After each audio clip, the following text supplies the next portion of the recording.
So, as we've learned to do triangle proofs, what is the first thing we write in our statement reasons?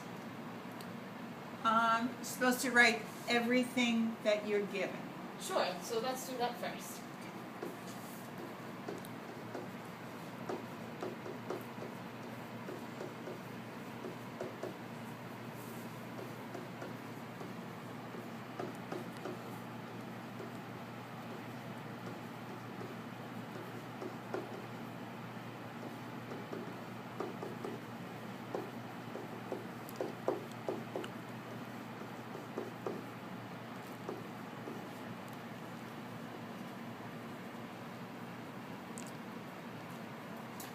And the reason for that is because it's Given. given to us. Very nice job.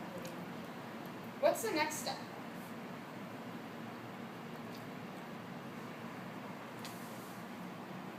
We're actually in our given. Let's go through what we're given, right?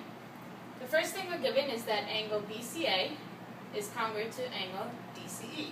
So let's check it off because we have congruency and label those in our triangle. So BCA is congruent to DCE.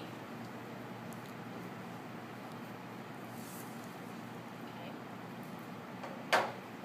The next thing our statement, our given, gives us is that B and D are right angles.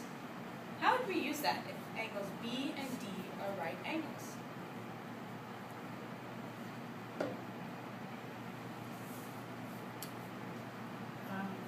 Both angles B and D are right angles.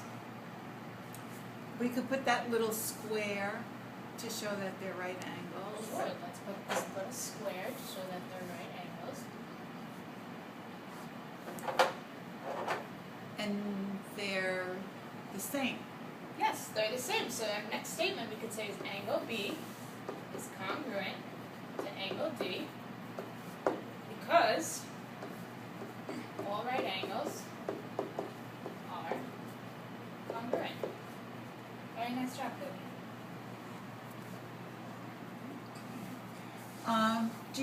Do we have to write all that? Can't we just say they're equal? Well, you have to specifically state that right angles, all right angles, any right angles are congruent. So you do have to specifically say that all right angles are congruent. Okay.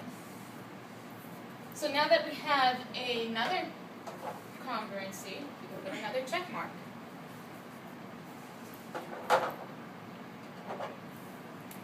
Now, looking at the next thing it gives us, it says C is the midpoint of BD. So looking at our diagram, we have BD and C is the midpoint. What does it mean if C is the midpoint of BD?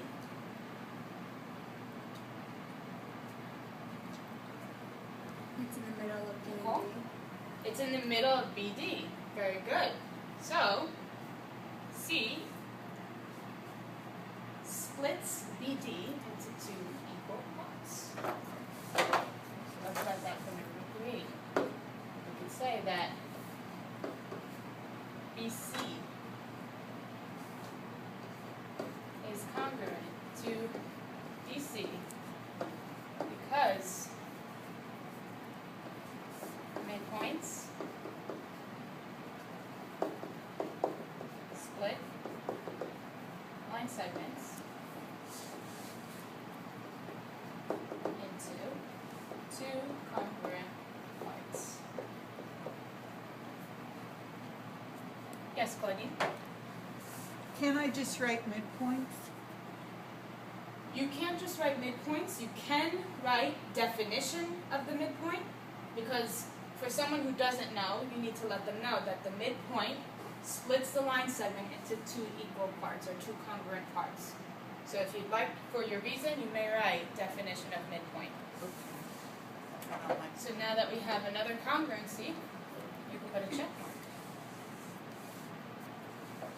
Class, look at this. We have 1, 2, 3. Triangle. Triangle. Ooh.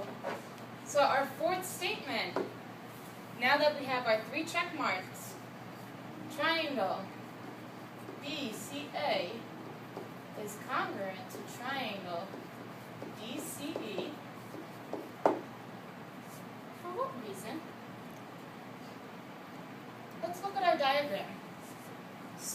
any color, or start at any angle or side, and read it in a clockwise position. So if we start here, we have angle, side, Angle. Very nice job. So our reason is angle, side, angle for the first triangle is congruent to angle, side, angle. Do we have to write both things, angle, side, angle, congruent to angle, side, angle? We do, because if you look at your statements, we have one triangle congruent to another triangle. So in your reason, you have to state that the angle, side, angle for one triangle is congruent to the angle, side, angle of the second triangle.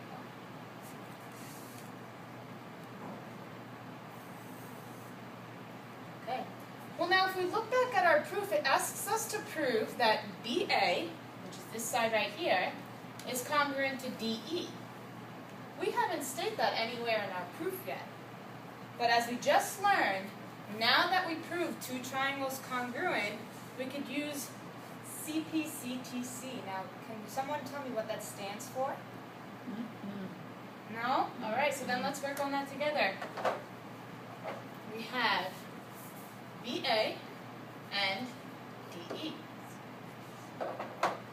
So now that the two triangles are congruent, in our fifth statement we could say that BA is congruent to DE, and the reason is corresponding parts of congruent triangles are congruent. That's the Cpctc that we just learned. And now if you look, our final statement matches what we needed to prove. Our proof is completed. Very nice job, class. Okay. Now looking at number 2, let's set this up.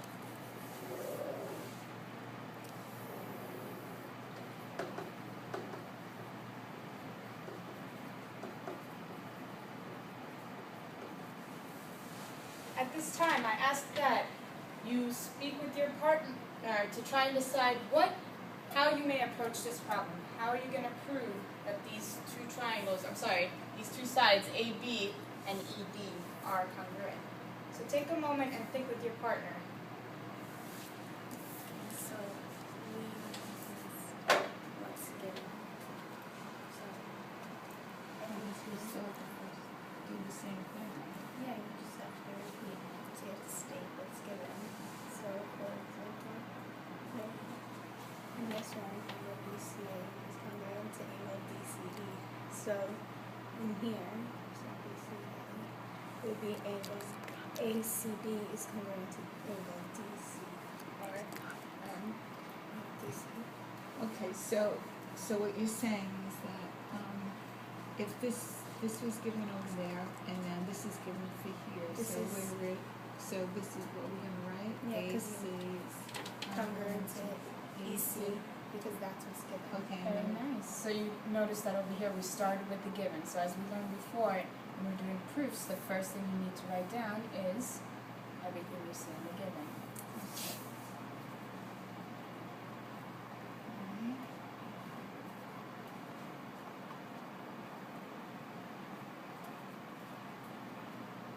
And make sure after you write it, what helps is labeling the pictures. You have AC. Okay. So label the picture where your AC is, just like we did in the first problem. So here you have AC, so you want to mark it here, and you have EC. So you want to mark it there as well. So I'm just gonna put that little like this. Yes, you can. So it's a side. So this is a side. Very nice. Yes. And your reason is